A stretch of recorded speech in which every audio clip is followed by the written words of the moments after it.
Rodrigo, por que não criam uma categoria com os carros antigos de Fórmula 1? Do ano passado, por exemplo, que ninguém mais está usando, correndo fora da temporada, em finais de semana que não tem corrida e dando com isso chance para quem não corre na categoria de verdade. Esta é uma ótima ideia e isso já aconteceu 2 vezes. É isso aí. É da Fórmula 1 paralela e da Fórmula 1 fora de época. Já te conto o nome que nós vamos falar hoje no Splash and Go. Vamos lá.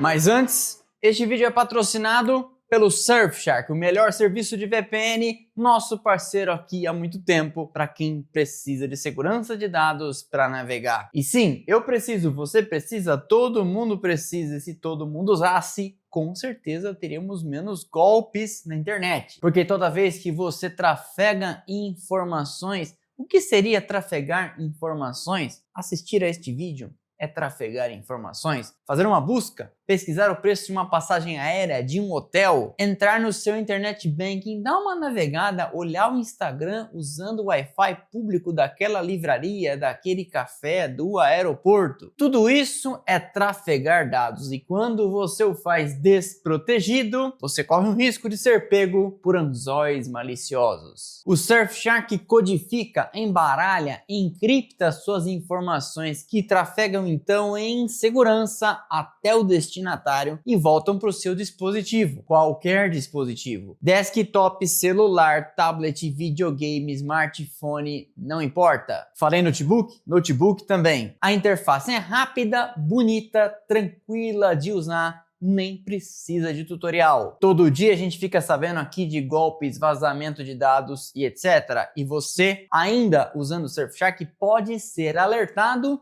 disso. Se os seus dados vazarem, eles têm também este serviço que te avisa. E para nossa galera, é mais barato aqui no canal, porque se você aderir ao Surfshark usando o meu cupom, também via este QR Code, link fixo no primeiro comentário e também na descrição do vídeo, você tem acesso a uma promoção exclusiva e passa automaticamente a navegar em segurança. Vai pelo meu link ou pelo meu QR Code, que aí o patrocinador fica sabendo que funciona, todo mundo se ajuda, tô te pondo na cara do gol, você quebra essa pra mim também. Fechado? Então é isso, esse vídeo tem o apoio do Surfshark, QR Code na tela. Seguimos! A gente sabe hoje em dia que o calendário da Fórmula 1 é muito grande, são 24 etapas num ano que tem 52 semanas. Portanto, em 40% dos finais de semana tem Fórmula 1. Quando eu comecei a ver, em 88, Rodriguinho via 16 corridas por ano. Portanto, de lá para cá, tivemos um ganho de 50%, subindo mais 8 de 16, chegando às atuais 24. E sim, há ainda um intenso debate sobre se o calendário deve ou não aumentar. Acredita? Pois é, dinheiro. Mas houve um tempo em que as coisas não eram assim. O primeiro campeonato da Fórmula 1 em 1950 tinha 7 etapas. E ali nos anos 60, 70 tivemos entre 12 e 14, chegando a 15 pela primeira vez só no começo dos anos 80. O calendário fugia do inverno europeu, com as corridas concentradas entre março e novembro. E só corriam em outras localidades como São Paulo, Buenos Aires, África do Sul, Watkins Glen e no Canadá também em Mosport, se desse para deixar essas corridas nas duas pontas do calendário, justamente para correr nelas quando fosse muito frio na Europa, bem no começo e bem no final do ano. As questões climáticas e também um monte de finais de semana sem Fórmula 1, além do fato de que as equipes são empresas que precisam pagar as contas, criou então uma necessidade e também uma oportunidade. Porque afinal de contas, a cada ano, alguns carros iam ficando desatualizados, não eram mais usados, mas seguiam sendo máquinas maravilhosas, carros de Fórmula 1 que tinham ficado para trás, mas ainda assim eram muito à frente dos outros. E tinha muita gente disposta a assisti-los correndo. E também muita gente a fim de pilotá-los. Por isso eu te conto hoje da história de 2 categorias usando carros de Fórmula 1. Entre 1964 e 1975 existiu a Tasman Series, que corria na Oceania, e tem esse nome em razão do mar da Tasmânia, que separa Nova Zelândia de Austrália, lá no canto de baixo do mapa, como dizem os locais, Down Under.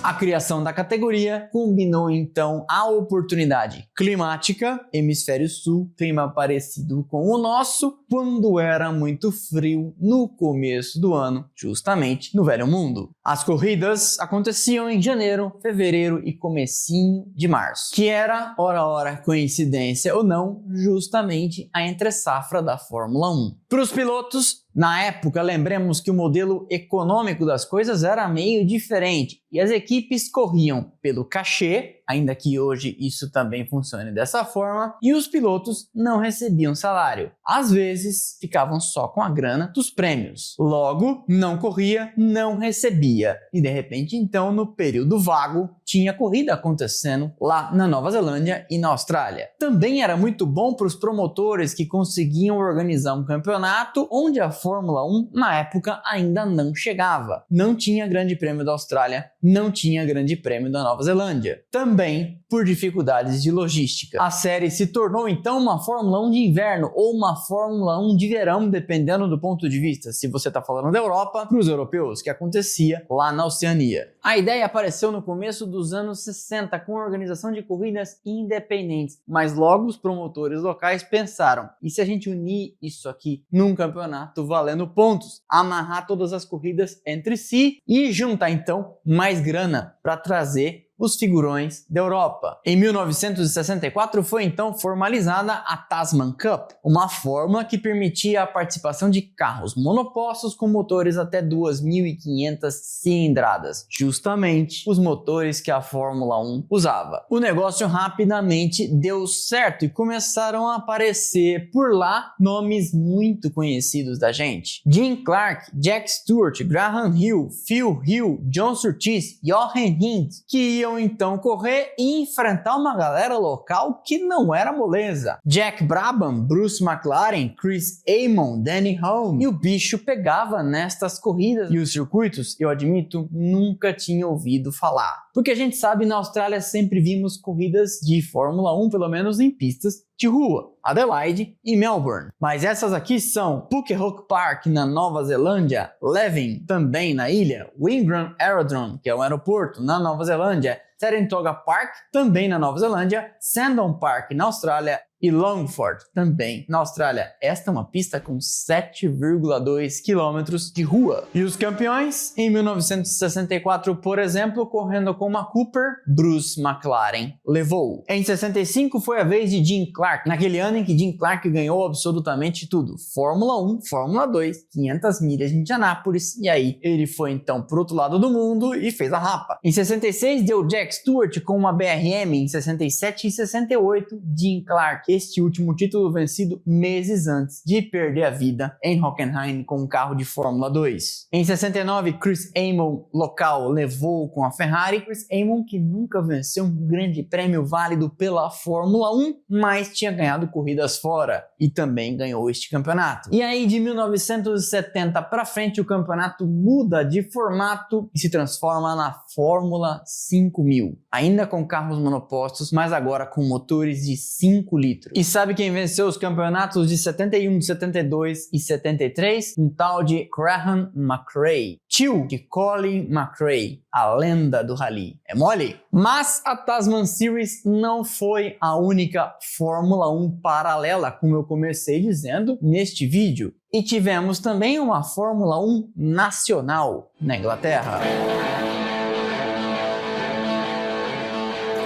A Fórmula Aurora, oficialmente conhecida como British Formula 1 Championship, ou seja, um campeonato inglês de Fórmula 1, aconteceu entre 1978 e 1982. E a justificativa, oportunidade, necessidade era basicamente a mesma, com uma diferença: não corriam fora de época, e sim em finais de semana alternados com a Fórmula 1, justamente para evitar colisão. Ela seguiu o calendário tradicional europeu, ou seja, entre março e outubro, e foi vista pelos construtores ingleses como uma forma de monetizar carros que eles tinham gastado muita grana, mas em razão da profissionalização da Fórmula 1, começaram a ficar velhos muito rápido. Porque se você acompanhar a história da Fórmula 1 de 1950 até 1975, era comum que as equipes usassem carros por diversos anos e fossem apenas fazendo atualizações. Há vários casos disso. O Lotus 72, por exemplo, teve a versão A, B, C, D do título de Emerson, ainda foi evoluído para E e para F. A Ferrari veio com a 312, que virou 312 PB, 312 T com câmbio transversal, e aí teve T1, T2, T3, T4 e T5. A mesma coisa acontecia com carros da Brabham e etc. Só que os carros foram ficando cada vez mais caros de construir e durando cada vez menos. Hoje a gente sabe, é praticamente impensável uma equipe da Fórmula 1 correr com o mesmo carro. E quando o faz, é em circunstâncias extremas, como por exemplo a Haas de 2020 para 2021 não botou um tostão no carro, fazendo as mínimas alterações para que ele estivesse dentro do regulamento. Mas tinha um propósito ali e acabou dando certo para a equipe, que em 2022 marcou muitos pontos. Então a Fórmula Aurora acabou funcionando para eles de diversas formas. Botava esses carros para andar por mais tempo e também servia como uma espécie de plantel de jovens pilotos, colocando para andar caras que eles sabiam que talvez tivessem talento, mas queriam dar uma testada fora da pressão e da necessidade de resultados da Fórmula 1 propriamente dita. Também era uma oportunidade dos chamados gentleman drivers, ou velhos da lancha, correrem pagando, porque na Fórmula 1 já era cada vez mais difícil de conseguir uma vaguinha só com dinheiro. O nome Aurora veio do principal patrocinador, uma empresa de brinquedos. E as corridas aconteciam em pistas que a gente conhece pelas categorias de base, Fórmula 3 e Fórmula Ford, como Snetterton, Alton Park e Truxton, além das nossas conhecidas Silverstone e Brands Hatch. Como eu comentei, a categoria dava oportunidade a quem ainda batia as portas da Fórmula 1, não achava vaga, que preferiam deixar esses pilotos amadurecendo fora dos holofotes. Passaram por lá, por exemplo, o chileno Eliseu Salazar, lembra dele? Aquele que tomou um pau de Nelson Piquet em Hockenheim. David Kenny, Tiff Needle, Tony Trimmer, Rupert Keegan, Emílio De Villota e Desiree Wilson, que venceu uma corrida na Fórmula Aurora, sendo com isso a única mulher a vencer uma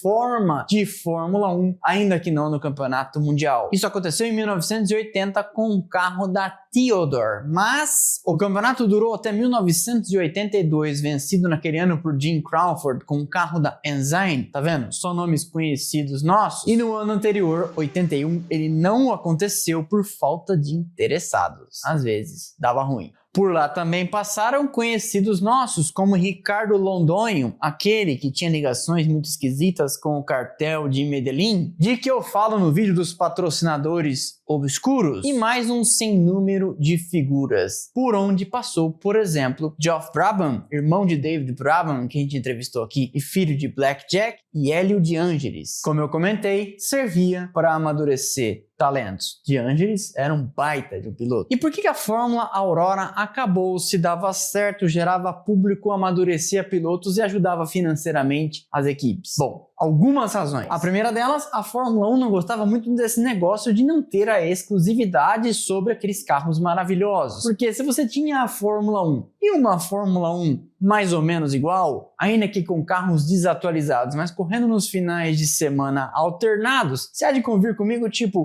perdi a Fórmula 1, mas na semana que vem tem a Fórmula quase 1. E aí a Fórmula 1 começou a fazer pressão nas equipes que corriam com ela, tipo, pô, sai desse negócio aí de Fórmula Aurora, você tá me atrapalhando, eu vou te atrapalhar. Pra incentivar que os pilotos fossem amadurecidos num lugar com mais cara de Feeding Series, ou categoria de acesso, ela deu uma roupagem melhor à Fórmula 2, que depois seria a Fórmula 3000, e depois viraria GP2 e voltaria a chamar Fórmula 2 hoje em dia. Além disso, já contando com o apoio da FIA, a Fórmula 1 novamente conseguiu essa mãozinha da federação, que começou a avisar: não dou superlicença para quem vem da Fórmula Aurora, não serve como experiência prévia. E aí os pilotos que usavam a Fórmula Aurora para ganhar rodagem falaram: bom, então se não serve mais, eu não vou gastar essa grana para correr aí. Então sim, mais uma vez a Fórmula 1 acabou atrapalhando o caminho de quem poderia lhe atrapalhar em algum momento. Sabe como é que é? Mas você sabia da história dessas duas categorias? Fórmula quase 1? Ou por que não, Tasman Series e Fórmula Aurora? Comente aqui embaixo. Esse foi mais um episódio do Splash and Go no YouTube. Eu espero que vocês tenham gostado. Deixa o like que é de graça, não custa nada, você sabe, e ajuda demais o canal. E não se esqueça de deixar também a sua hypada. Likes, comentários e hypadas são combustível do canal para que o YouTube siga distribuindo nosso conteúdo internet afora, rumo aos 300 mil inscritos. Para não ficar de fora de nada do que a gente faz por aqui, temos canais de notificação, Instagram, Telegram e WhatsApp, todos eles com mais de 2 mil membros cada, recebendo notificações automáticas assim que a gente publica cada um dos conteúdos. Por fim, temos as nossas redes sociais, Instagram, Twitter, Thread e TikTok, estão passando aqui os arrobas lá embaixo. Eu te vejo aqui nos próximos vídeos. Valeu e aquele abraço.